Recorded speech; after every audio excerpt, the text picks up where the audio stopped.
శ్రీమాత్రే నమః. అమ్మతో ప్రయాణానికి స్వాగతం. అందరికీ కూడా అమ్మవారి యొక్క ఆశీస్సులు ఎప్పుడూ ఉండాలని మనస్ఫూర్తిగా ఆ తల్లిని వేడుకుంటూ, ఈరోజు కార్తీక ఆదివారం, పైగా త్రయోదశి. ఎంతో పవిత్రమైనటువంటి ఈ రోజున ఈ కథ వినడం వలన స్వామివారి యొక్క సంపూర్ణమైనటువంటి అనుగ్రహం మనపై ఉంటుంది. కాబట్టి భక్తి శ్రద్ధలతో ఈ కథను వినండి. పూర్వం దారువనం అనేటటువంటి ఒక తపోస్థలం ఉండేది. ఆ వనంలో ఎందరో మునులు తమ తమ భార్యలతో సహా అగ్నిని ఉపాసిస్తూ కఠోరమైనటువంటి తపస్సును కొనసాగిస్తూ ఉండేవారు. అప్పుడు ఒకనాడు వారందరినీ కూడా పరీక్షించాలి అనేటటువంటి భావనతో పరమేశ్వరుడు ఒక సుందరమైనటువంటి రూపాన్ని ధరించి ఆ దారువనానికి వెళతాడు. జగదేక సౌందర్యవంతుడుగా తమ కళ్ళకు కనిపించినటువంటి శివుణ్ణి చూసి మునిపత్నులు అందరూ కూడా పతివ్రతులే అయినప్పటికీ ఆయన మీద వ్యామోహాన్ని పెంచుకుంటారు. స్త్రీలకు మనోచాంచల్యం కలిగించేలా సుందరుడిగా మారినటువంటి పరమేశ్వరుడు నాట్యం చేస్తూ ఆ వనంలో సంచరిస్తూ ఉండగా తాపం ఆపుకోలేనటువంటి ఆ మునిపత్నులు యుక్తాయుక్తాలు కూడా మర్చిపోయి ఆయన వెంటపడతారు. తమ శరీరం మీద ఉన్నటువంటి వస్త్రాభరణాల స్థితిగతులను కూడా మర్చిపోయి మదన పరవశంతో కొందరు సంగీతాలను ఆలపిస్తూ ఉండగా మరికొందరు ఆయన్ను ఏ విధంగా ఆకర్షించాలా అని అందంగా నాట్యాలు చేస్తూ ఉన్నారు. మరికొందరైతే ఆయన దారికి అడ్డంగా నిలబడి కౌగలించుకోవాలని ప్రయత్నిస్తూ ఉన్నారు. మన్మథ వికారం మితిమీరిపోగా ఆ సుందర పురుషుణ్ణి ఆపి, నీవు ఎవరు? ఎక్కడి నుండి వచ్చావు? ఓ సుందరాంగా, దయచేసి మమ్మల్ని అనుగ్రహించు. మా శరీరాలకు ఆనందాలను చేకూర్చు. మదన తాపాన్ని మేము ఏమాత్రము కూడా తట్టుకోలేకపోతున్నాము అని సిగ్గు విడిచి అడుగుతారు. మునిపత్నులు తనను ఎంతగా రెచ్చగొట్టినా ఆ సుందర పురుషుడు మాత్రం ఏమాత్రం చలించలేదు. అలాగే ఏమీ కూడా మాట్లాడకుండా నిశ్చలంగా నుంచొని ఉన్నాడు. ఆ దృశ్యాన్ని చూసినటువంటి మునులందరూ కూడా ఆగ్రహోద్రక్తులయ్యారు. తమ భార్యలకు మదన వికారం కలిగించినటువంటి ఆ సుందర పురుషుడును ఎన్నో మాటలతో దూషించారు. అలాగే ఎన్నో రకాల శాపాలను కూడా ఇచ్చారు. అయితే అవేమీ కూడా ఆయన్ను ఏమీ చేయలేకపోయాయి. ఋషుల యొక్క శాపాలన్నీ కూడా పూర్వం పరమేశ్వరుడి మీద తప్ప సకల దేవతల మీద కూడా ప్రభావాన్ని చూపించాయి. అయితే దదీచి యొక్క శాపం వలన దక్షుడు చేసేటటువంటి యాగం ధ్వంసమైంది. భృగు మహర్షి శాపం వలన శ్రీహరి 10 అవతారాలు ఎత్తవలసి వచ్చింది. గౌతముని యొక్క ఆగ్రహంతో దేవేంద్రుడి యొక్క వృషణాలు జారిపడ్డాయి. పూర్వం మునులందరి శాపాల ప్రభావంతో శ్రీహరి శయనించేటటువంటి క్షీర సముద్రం, అమృత సముద్రం తాగడానికి ఏమాత్రం కూడా పనికి రాకపోగా అప్పుడు నారాయణుడు కాశీ క్షేత్రానికి వెళ్ళి అక్కడ క్షీరంతో పరమేశ్వరుణ్ణి అభిషేకించి తిరిగి క్షీర సముద్రాన్ని త్రాగడానికి అనువుగా చేసుకుంటాడు. మాండవ్య మహర్షి యొక్క శాపంతో ధర్మదేవత కృతయుగం నుండి కలియుగానికి వచ్చేసరికి క్రమంగా క్షీణించసాగింది. మహాత్ముడైనటువంటి దుర్వాసుడు శాప ఫలితంగా యాదవులందరూ కూడా పరస్పరం కలహించుకొని అంతమైపోయారు. భృగు మహర్షి శ్రీహరి వక్షస్థలాన్ని తనడంతో అక్కడే నివాసం ఉన్నటువంటి లక్ష్మీదేవి ఆ స్థానాన్ని వదిలి భూలోకంలో నివాసం ఏర్పరచుకుంది. అలా అష్టవసువులు కూడా మునుల యొక్క శాపాలకు గురై భూలోకంలో మానవులుగా జన్మించారు. ఈ విధంగా ఎంతోమంది మునుల యొక్క మహర్షుల యొక్క శాపాలకు గురైనప్పటికీ మహాదేవుడు మాత్రం ముని శాప ఫలాన్ని ఏమాత్రం కూడా పొందలేనటువంటి ఈ దారువన యొక్క వృత్తాంతం మనకు తెలియజేస్తుంది. ఇలా శంకరుడు సుందరుడైనటువంటి పురుషుడుగా దిగంబరంగా సంచరించడాన్ని చూసి భరించలేనటువంటి ఆ మునులు ఆయన్ను సామాన్యమైనటువంటి మానవుడిగా భావించి చూసి పరుషంగా నిందించడం ప్రారంభించగా వెంటనే పరమేశ్వరుడు అక్కడి నుండి అంతర్ధానమయ్యాడు. ఇక దాంతో ఏం చేయాలో తోచక అందరూ కూడా సత్యలోకానికి వెళ్ళి బ్రహ్మదేవునితో అక్కడ జరిగినటువంటి వృత్తాంతం అంతా కూడా తెలియజేస్తారు. వారి మాటలన్నీ విన్నటువంటి బ్రహ్మదేవుడు ఇదంతా కూడా పరమేశ్వరుని యొక్క లీలేనని గ్రహించి మనసులోనే ఆయనకు భక్తిగా నమస్కరించాడు. ముల్లారా, మీరెంత అవివేకులు! ఇహపర శ్రేయస్సును కలిగించేటటువంటి పరమేశ్వరుని గుర్తించలేనటువంటి మీరు వ్యర్థంగా జన్మించారు. దారువనంలో మీకు కనిపించినటువంటి పురుషుడు సాక్షాత్తు పరమేశ్వరుడు. మిమ్మల్ని పరీక్షించాలని ఆయన స్వయంగా అక్కడికి వచ్చారు. గృహస్థుడైనటువంటి తమ ఇంటికి వచ్చినటువంటి అతిథి ఎలాంటి వాడైనా సరే, ఏ రూపంలో ఉన్నా సరే అతన్ని గౌరవించాలి. అది అతిథి సేవా ధర్మం. ఆ ధర్మాన్ని మీరు విస్మరించారు. అలాగే సుదర్శనుడనేటటువంటి ఒక ముని అతిథి సత్కారాన్ని నియమంగా ఆచరించి మృత్యువునే జయించాడు. ఆ విషయం చెబుతాను వినండి. పూర్వం సుదర్శనుడు అతిథి దేవునితో సమానం. అతను ఏది కోరితే దానిని తప్పకుండా ఇచ్చేస్తాను. నా సర్వస్వాన్నైనా సరే తప్పక సమర్పిస్తాను అని ప్రతిజ్ఞ చేశాడు. ఒకనాడు తన భార్యతో వచ్చినటువంటి అతిథి ఎవరైనా సరే పరమేశ్వరునిగా భావించి అతను కోరితే నీ దేహాన్నైనా సమర్పించాలి అని ఆదేశిస్తాడు. అది విన్నటువంటి ఆ పతివ్రత, నాదా, మీరు చెప్పింది ధర్మబద్ధం కాదని నాకు అనిపిస్తుంది, మరొకసారి ఆలోచించండి అని విన్నవించుకుంటుంది. అందుకు కోపం వచ్చినటువంటి సుదర్శనుడు భార్యతో, దేవి, నేను చెప్పిందే శాసనం. అతిథి పరమేశ్వరుడే. అతను ఏది అడిగితే అది నీవు ఇవ్వవలసిందే అని గద్దించి చెబుతాడు. అలా కొన్నాళ్ళు గడిచిన తర్వాత ఒకనాడు ధర్మదేవత బ్రాహ్మణుడి రూపంలో వారింటికి అతిథిగా వస్తాడు. ఆ సమయంలో సుదర్శన ముని గృహంలో లేడు. అతని భార్య ఆయనకు స్వాగత సత్కారాలు చేస్తుంది. ఆమె సేవలకు సంతోషించినటువంటి విప్రుడు, దేవి, నీ భర్త ఇంట్లో లేనట్లుగా ఉన్నాడు. నీతో సంయోగం చెందాలని నా మనసు కోరుకుంటుంది అని అంటాడు. భర్త ఆజ్ఞను గుర్తు తెచ్చుకున్నటువంటి ఆ పతివ్రత, స్వామి, మీ ఇష్టం, ఈ శరీరాన్ని మీకు సమర్పిస్తున్నానని ముందుకు వస్తుంది. అంతలో సుదర్శనుడు ఇంట్లోకి వస్తాడు. లోపల అతిథిగా బ్రాహ్మణుడు కనిపిస్తాడు. ఆయనకు భక్తితో నమస్కరించగా ఆ విప్రుడు, సుదర్శన, నాకు నీ భార్యతో రమించాలని ఉంది, ఏమంటావు అని అంటాడు. స్వామి, అతిథి కోరింది ఏదైనా సరే నేను కాదనను, తమరి ఇష్టం అని చెప్పి బయటకు వెళ్ళిపోతాడు. సుదర్శనుడి ధర్మబుద్ధికి, అతిథి సేవా తత్పరతకు ఎంతగానో చెలించిపోయినటువంటి ధర్మదేవత తన యొక్క నిజరూపాన్ని ధరించి, సుదర్శన, నేను నీ అతిథి ధర్మాన్ని పరీక్షించాలని ఇలా వచ్చాను. ఈ యొక్క వ్రతాన్ని త్రికరణ శుద్ధిగా ఆచరించినటువంటి నీవు మృత్యువుని సైతం జయించగలవు. నీ యొక్క గృహస్థ ధర్మం అమోఘం అని అతని భార్యను ఆశీర్వదించి ధర్మదేవత వెళ్ళిపోతాడు. దారువనంలోని మునులారా, అతిథి ధర్మం అంత గొప్పది విన్నారా?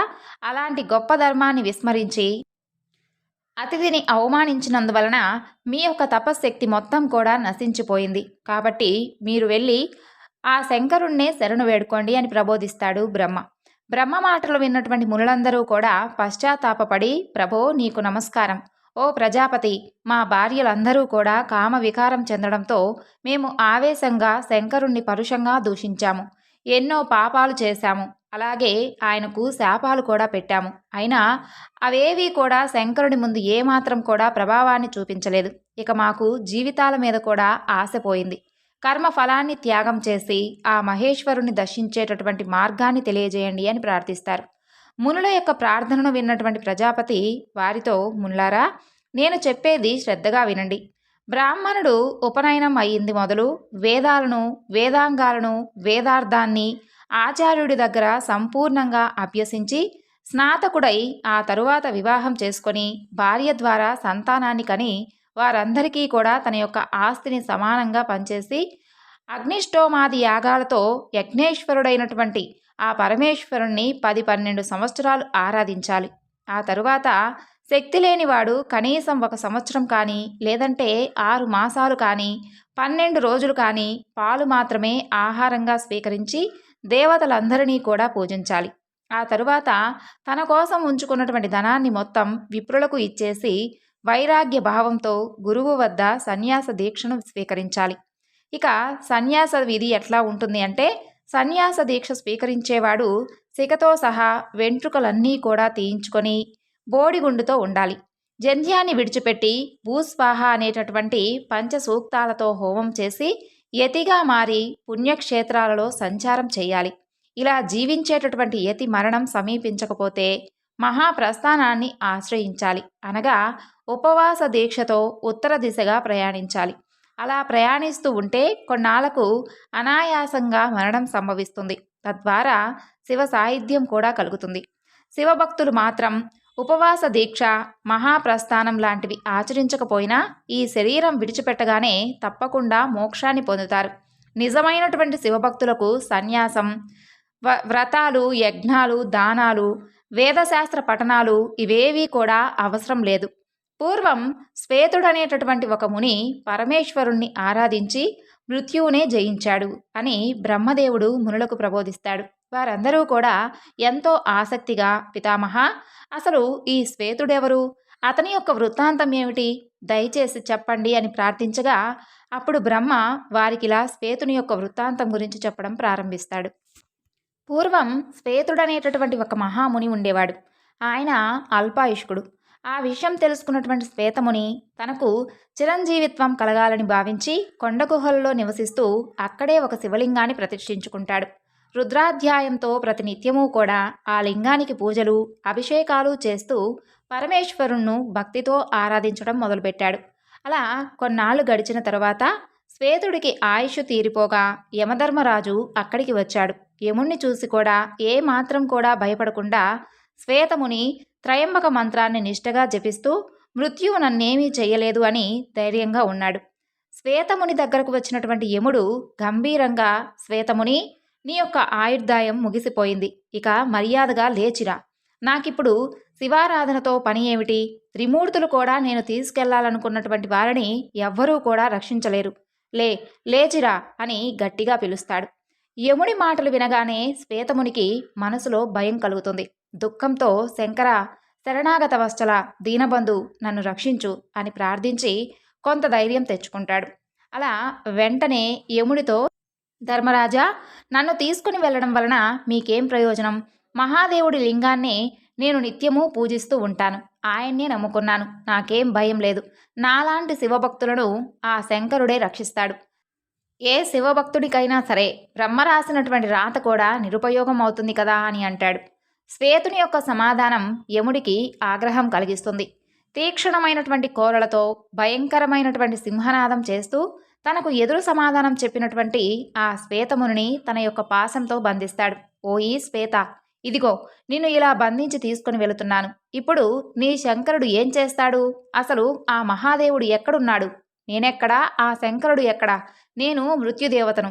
నాకసలు ఎదురే లేదు. నేనెవ్వరికీ కూడా భయపడను. నీవు ఇన్నాళ్ళు పూజించినటువంటి ఈ శివలింగం నిన్ను ఏమాత్రమూ కూడా రక్షించలేదు. ఇక నీవు ఈ పూజలు, అభిషేకాలు చేసి ఎలాంటి ప్రయోజనమూ లేదు అని దురహంకారంతో పలికి శ్వేతుణ్ణి బంధించి అతని ప్రాణాలు తీయబోతూ ఉంటాడు. అంతలో త్రయంబకుడైనటువంటి పరమేశ్వరుడు పార్వతితో, నందితో, ప్రమద గణాలతో శ్వేతుడు పూజించినటువంటి ఆ శివలింగం నుండి ఆవిర్భవిస్తాడు. అలా మహాభీకరంగా ఎంతో క్రోధంతో ఉన్నటువంటి పరమేశ్వరుని యొక్క ఉగ్రరూపాన్ని చూసి గుండె ఆగిపోయినటువంటి యముడు ఒక్కసారిగా భయంతో క్రిందపడి మరణిస్తాడు. ఇక శ్వేతుడు తన ఇష్టదైవాన్ని ప్రత్యక్షంగా దర్శించినటువంటి ఆనందంతో శంకర, హరహర మహాదేవ, శరణు శరణు అని ప్రార్థిస్తాడు. సమవర్తి అయినటువంటి యముడు మరణించడంతో దేవతలందరూ కూడా ఎంతో ఆందోళన చెందుతారు. ధర్మమంతా కూడా అస్తవ్యస్తమవుతుందని భావించి అందరూ కలిసి యముణ్ణి బ్రతికించమని పరమేశ్వరుణ్ణి వేడుకుంటారు. దేవతల యొక్క విన్నపాన్ని మన్నించి తన కంటి చూపుతో యముణ్ణి మరలా తిరిగి బ్రతికిస్తాడు పరమేశ్వరుడు. తననే త్రికరణ శుద్ధిగా నమ్ముకున్నటువంటి శ్వేతమునిని కరుణించి ఆయనకు చిరంజీవిత్వాన్ని అనుగ్రహిస్తాడు. కాబట్టి మునులారా, మీరందరూ కూడా త్రయంబక మంత్రాన్ని త్రికరణ శుద్ధిగా ఏకాగ్రతతో జపించి ఎలాంటి దుఃఖాలు లేక ఆనందాన్ని పొందండి అని చెప్పి బ్రహ్మదేవుడు వారిని సముదాయిస్తాడు. మునులందరూ కూడా బ్రహ్మ చెప్పినటువంటి శ్వేతముని వృత్తాంతాన్ని విని ఎంతో ఆనందిస్తారు. తిరిగి ఆయనతో, విధాత, మా మీద ఎంతో దయతో మా యొక్క అవివేకాన్ని పోగొట్టారు. మాకొక సందేహం ఉంది. పరమేశ్వరుని మీద భక్తి దేని వలన కలుగుతుంది? యజ్ఞం, తపస్సు, వ్రతం, వీటిలో దేని ద్వారా శివభక్తి మాలో పెంపొందుతుంది అని ప్రశ్నిస్తారు. అప్పుడు బ్రహ్మదేవుడు, మహర్షులారా, మీకు దానము, తపస్సు, స్వాధ్యాయం, యజ్ఞ యాగాలు, ప్రాణాయామాది యోగాలు వీటిని ఆచరించడం వలన శివభక్తి కలగదు.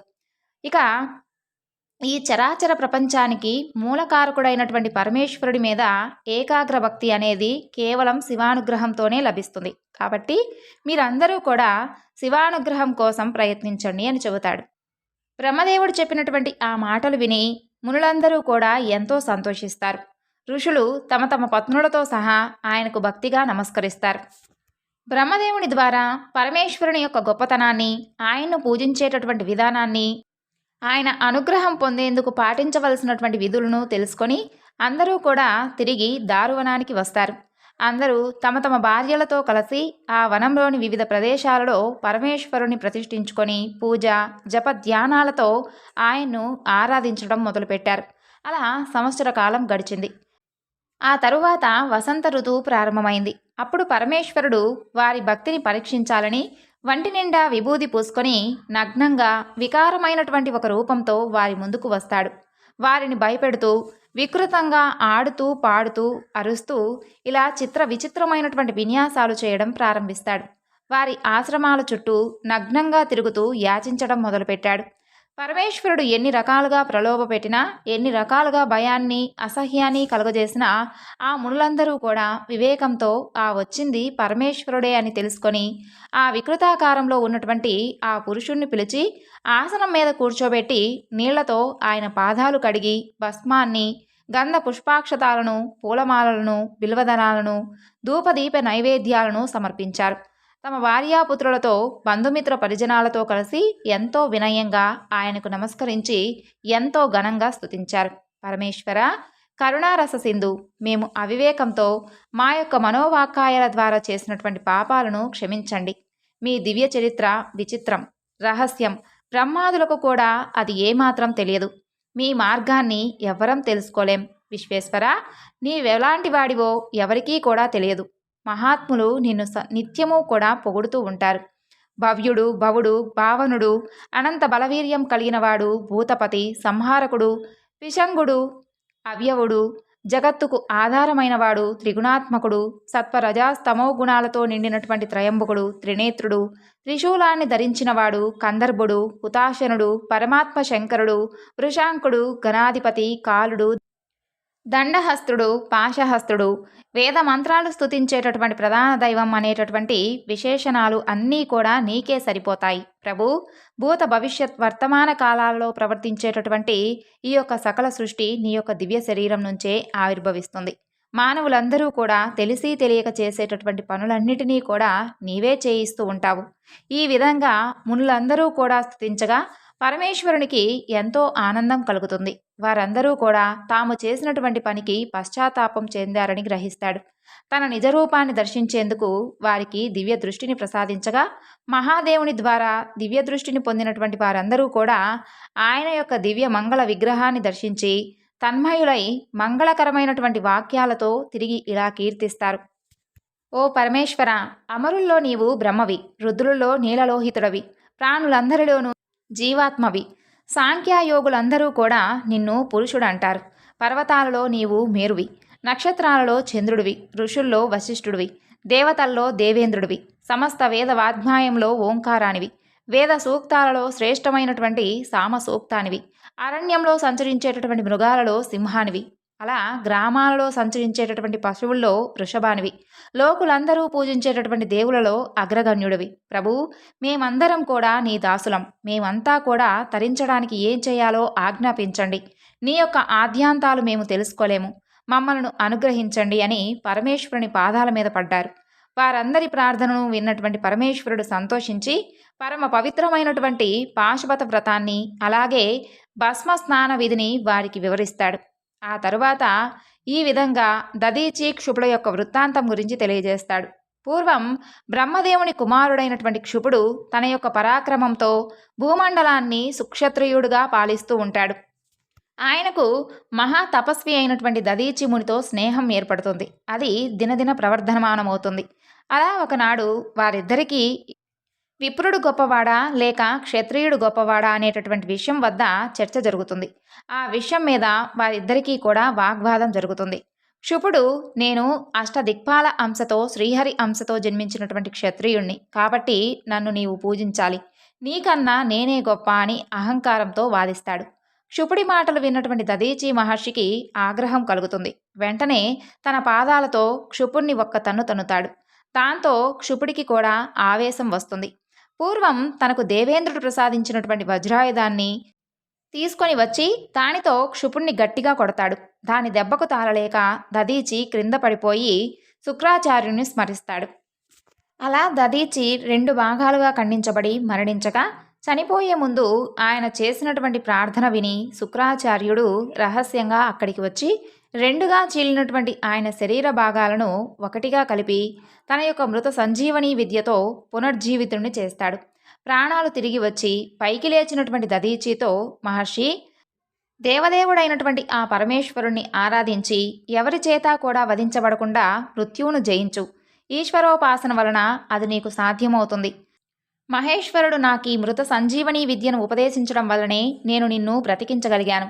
నేను కూడా మృత్యువుని జయించాను. శివభక్తులైనటువంటి వారికి ఎప్పటికీ కూడా మృత్యుభయం ఉండదు.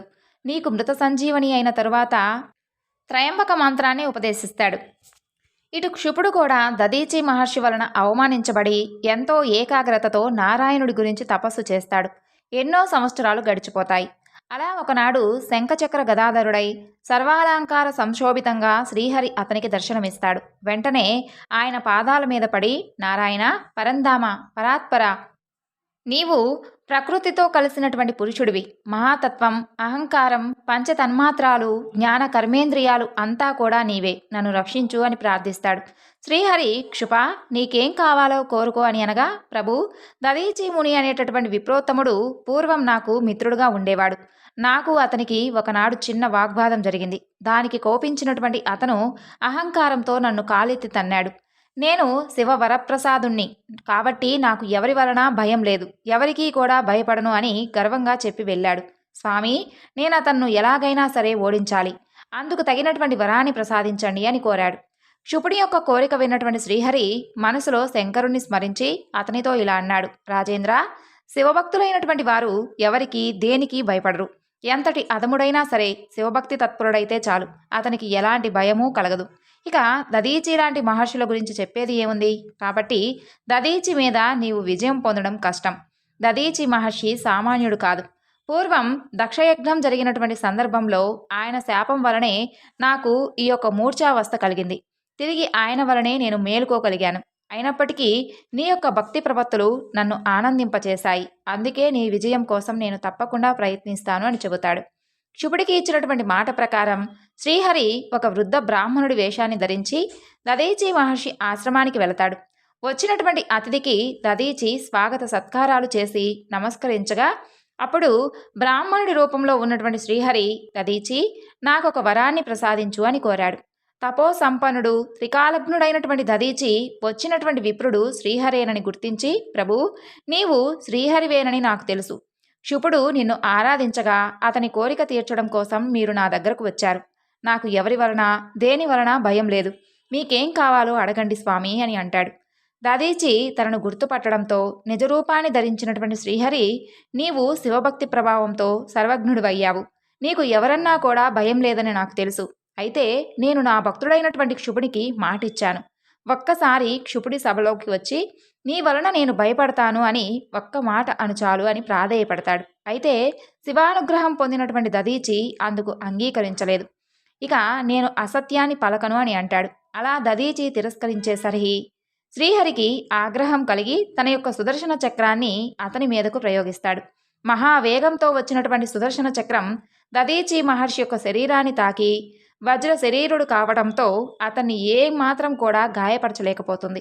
అప్పుడు దదీచి, ప్రభు శ్రీహరి, నీ సుదర్శన చక్రం కూడా పరమేశ్వరుడు ప్రసాదించిందే కాబట్టి అది నన్నేమీ చేయలేదు. కాబట్టి తమరిక వ్యర్థమైనటువంటి ఈ ప్రయత్నం వదులుకోండి అని వినయంగా చెబుతాడు. దాంతో కోపం మరింతగా పెరిగినటువంటి శ్రీహరి ఎన్నో శస్త్రాస్త్రాలను దదీచి మీదకు ప్రయోగిస్తాడు. అవన్నీ కూడా దదీచిని ఏమీ చేయలేకపోతాయి. విష్ణువు పిలుపు విని దేవతలందరూ కూడా ఆయనకు అండగా వస్తారు. అంతా కలిసి మూకుమ్మడిగా దదీచిపైకి దాడి చేస్తారు. అప్పుడు దదీచి తన యొక్క దర్భముడిని తీసి దేవతల మీదకు విసురుతాడు.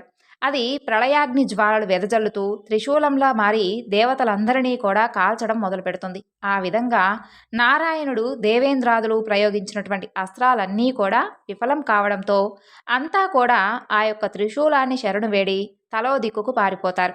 అది చూసినటువంటి శ్రీహరి ఆగ్రహంతో తన యొక్క శరీరం నుండి లక్షలాది నారాయణ గణాలను సృష్టించి దదీచి మీదకు పంపిస్తాడు. దదీచి వారందరినీ కూడా దహించి వేస్తాడు.